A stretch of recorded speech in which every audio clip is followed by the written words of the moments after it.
అది మోడీ అయినా సరే, కేడీ అయినా సరే, బిల్లా అయినా సరే, రంగా అయినా సరే, ఎవడినైనా నువ్వు ఎదురొడ్డి నిలబడు, తొడగొట్టి పడగొట్టు అని మీరు చెప్పిండ్రు. కాబట్టి ఇవాళ ఈ ఆత్మవిశ్వాసంతో నిన్న మొన్న నరేంద్ర మోడీ గారి మీటింగ్లో కూడా నా రాష్ట్రానికి నువ్వు నిధులు ఇవ్వాల్సిందే, అభివృద్ధికి సహకరించాల్సిందే.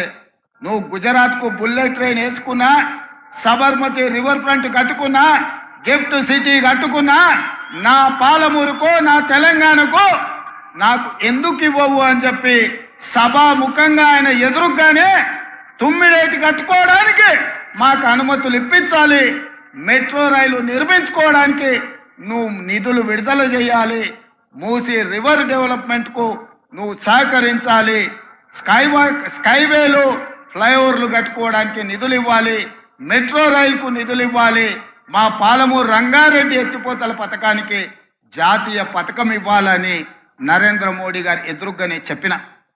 ఇవాళ కొంతమంది సన్నాసులు మాట్లాడుతున్నారు, రేవంత్ రెడ్డి నరేంద్ర మోడీ గారికి ఎందుకు వినతి పత్రాలు ఇచ్చిండు అని.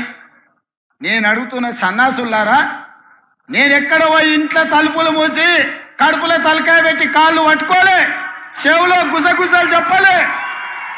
బాజాప్తా ప్రధానమంత్రిగా ఈ రాష్ట్రానికి వస్తే ముఖ్యమంత్రిగా నా బాధ్యతను నెరవేర్చిన.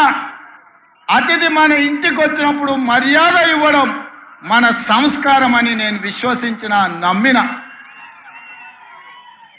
మర్యాద ఇవ్వడం మన బలహీనత కాదు. మర్యాద ఇవ్వడం వల్ల మన గౌరవం పెరుగుతుంది. దేశ ప్రధానమంత్రికి గౌరవం ఇచ్చినాం, మన సమస్యల్ని ఏకరువు పెట్టినాం. రేపు ఒకవేళ భారతీయ జనతా పార్టీ మనం అడిగిన నిధులు ఇవ్వకపోయినా, మనం అడిగిన అనుమతులు ఇవ్వకపోయినా చాకి రేవు పెట్టి చిరిగేదాకా ఉతికే బాధ్యత నేను తీసుకుంటా. నరేంద్ర మోడీ తెలంగాణ అభివృద్ధిలో మనకు సహకరించకపోతే తెలంగాణ రాష్ట్రమే కాదు, దేశంలో అన్ని రాష్ట్రాలు తిరిగి నరేంద్ర మోడీకి వ్యతిరేకంగా నిలబడి కొట్లాడతా అని చెప్పి నేను ఈ వేదిక మీద నుంచి మాటిస్తున్న మిత్రులారా. మన మంచితనం చేతగానితనం కాదు, మన మర్యాద మన ప్రాంతానికి మేలు జరగాలనేది. రాష్ట్ర కేంద్ర ప్రభుత్వాల మధ్యలో సంఘర్షణ వైఖరి ఉంటే అది చివరికి రాష్ట్రానికి తెలంగాణ ప్రజలకు నష్టం జరుగుతుంది. సంఘర్షణ వైఖరి ప్రభుత్వాల మధ్యలో ఉండొద్దు అన్న ఆలోచనతోని తెలంగాణ రాష్ట్ర ప్రభుత్వం తరఫున భారత ప్రభుత్వానికి వినతి పత్రాలు ఇచ్చినాం. మన రాష్ట్రానికి రావాల్సిన హక్కుల గురించి మాట్లాడినాం. విఘ్నత ఉండాలి, మన మీద మనకు విశ్వాసం ఉండాలి. రాష్ట్రానికి ఏం దేవాలనో ఏం రావాలనో నాయకుడికి అవగాహన ఉండాలి. అందుకే విఘ్నతతో కూడుకున్న వినతి పత్రాలు ఈ దేశ ప్రధానమంత్రికి ఇచ్చినాం. ఇంకొక ఆయన అంటాడు 6 అడుగులు పెరిగిండు కానీ ఆయనకు మెదడు ఎక్కడుందో నాకు తెలియదు. గాయలు ఎన్నడో చెప్పిన దూలం లెక్క పెరిగిండు కానీ దూడకున్న బుద్ధి లేదని. ఇవాళ హరీష్ రావు మాట్లాడుతున్నాడు, మీరు అందరు చూసారు. వచ్చేటప్పుడు జర ఆలస్యమైంది, ట్రాఫిక్ జామ్ అయింది. ఒక ఆయన సైకిల్ మోటార్ మీద వచ్చేట ఆయన తలుపు కొట్టి నీకో మాట చెప్పాలన్నాడు. ఏందయ్యా అన్న, బీఆర్ఎస్ అంటే నీకు తెలుసా సార్ అన్నాడు. ఏందోనే వాళ్ళు ఏదో భారత రాష్ట్ర సమితి అన్నారు కదా అంటే, అది కాదు సార్, అది బిల్లా రంగా సమితి. నువ్వు ఎప్పుడు బిల్లా రంగా అంటావు కదా, ఒకటి బిల్లా ఇంకోటి రంగా, 2 కలిపితే సమితి. బీఆర్ఎస్ అంటే బిల్లా రంగా సమితి అని చెప్పిండు. నాకు నిజంగానే హరీష్ను కేటీఆర్ను చూస్తుంటే అది బిల్లా రంగాల సమితి లాగానే ఉంది. ఇంతకుముందే మా ఇంకన్నా చెప్తున్నాడు, మేము 10 ఏళ్ళు కష్టపడి మీ సేవ చేయాలన్న ఆలోచనతోటి ఈ రాష్ట్రాన్ని అభివృద్ధి పదం వైపు నడిపించాలి. పనిమంతులుగా మేముంటే గాజ కింద పందికొక్కులాక 10 ఏళ్ళు ఈ రాష్ట్రాన్ని దోసుక తిన్నారు. ఇప్పుడు నీ స్పీచ్లో చెప్పు అని చెప్పి కోమటిరెడ్డి వెంకటరెడ్డి గారు నాకు చెప్పారు. నిజమే, గాజ కింద పందికొక్కులాక ఇవాళ ఈ తెలంగాణ రాష్ట్రాన్ని దిగమింగిన కేసీఆర్ కుటుంబం ఇవాళ పదవి పోతే మతి భ్రమించి మన మీద మాట్లాడుతున్నారు. ఇవాళ అప్పుడే ఏమి చేయలేదు కాంగ్రెస్ పార్టీ అంటారు. నేను అడుగుతున్న 10 ఏళ్ళు అంటే 3650 రోజులు ఈ రాష్ట్రంలో కేడి 3650 రోజులు అధికారంలో ఉంటే కేంద్రంలో నరేంద్ర మోడీ 3650 రోజులు ఉన్నారు. పాలమూరు రంగారెడ్డికి జాతీయ హోదా ఇచ్చిండ్రా? కల్వకుర్తి, భీమా, నెట్టంపాడు, కోయిల్ సాగరు, సంగమండ ప్రాజెక్టులు ఏమైనా పూర్తి చేసిండ్రా? ఏమైనా పరిశ్రమలు తెచ్చిండ్రా? పాలమూరు యూనివర్సిటీకి నిధులు ఏమన్నా ఇచ్చిండ్రా?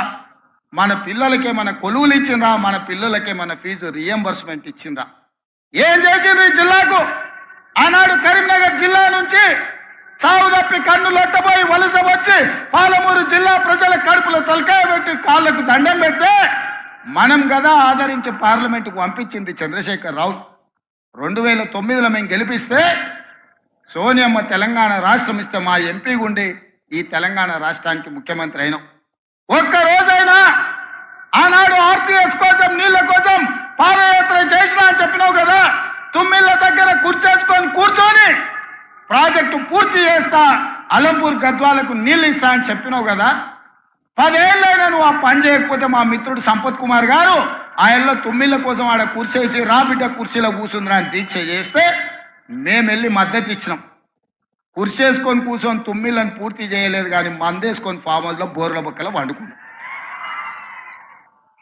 అందుకే ఇవాళ ఈ తెలంగాణ రాష్ట్రంలో ఇందిరమ్మ రాజ్యం కాంగ్రెస్ ప్రభుత్వం ఏర్పడిన వెంటనే పెద్దలు ఉత్తమ్ కుమార్ రెడ్డి గారితో మాట్లాడి పాలమూరు జిల్లాలో ఉన్న ప్రతి ప్రాజెక్టును ఆర్డీఎస్ కావచ్చు, తుమ్మిళ్ళ కావచ్చు, పాలమూరు రంగారెడ్డి ఎత్తిపోతలు కావచ్చు, కల్వకుర్తి కావచ్చు, భీమా కావచ్చు, నెట్టంపాడు కావచ్చు, కోయిల్ సాగర్ కావచ్చు, మక్తల్, నారాయణపేట, కొడంగల్ ఎత్తిపోతల పథకం కావచ్చు, ఈ ప్రాజెక్టులకు నీళ్లు ఇవ్వాలి, పాలమూరు పచ్చని పంటలతో పండాలి అని మా ప్రయత్నం చేసినాం, సమీక్ష చేసినాం. అందుకే మిత్రులారా, ఈ వేదిక మీద నుంచి ఒక మాట చెప్పదలుచుకున్నా. ఈ పాలమూరులో విద్య కోసం, వైద్య కోసం, ఉద్యోగాల కోసం, ఉపాధి కోసం, సాగునీటి ప్రాజెక్టుల కోసం planning commission vice chairman Chinna Reddy గారి నేతృత్వంలో ఒక ప్రత్యేకమైన వ్యవస్థను ఏర్పాటు చేసి ప్రతి నియోజకవర్గంలో కావాల్సిన అభివృద్ధి పనులకు వేగంగా అనుమతులతో పాటు నిధులు ఇచ్చే బాధ్యత నేను తీసుకుంటా. ఈ పాలమూరును అభివృద్ధి పదం వైపు నడిపించే బాధ్యత నాది. మీ బిడ్డను ఈ మట్టిలో పుట్టిన రేపు ఒకవేళ చావే వస్తే ఈ పాలమూరు మట్టిలో కలిసే మీ బిడ్డ, నల్లమల అడవుల నుంచి వచ్చిన బిడ్డ ఈ తెలంగాణ రాష్ట్రానికి ముఖ్యమంత్రిగా ఉన్నాడు. ఈ పాలమూరును దేశంలోనే ఆదర్శంగా ఉంచే జిల్లాగా అభివృద్ధి చేసే బాధ్యత నేను తీసుకుంటా. మిత్రులారా, ఇవాళ మీ బిడ్డ నాకు మీకు భయం ఎందుకని నేను అడుగుతున్నా.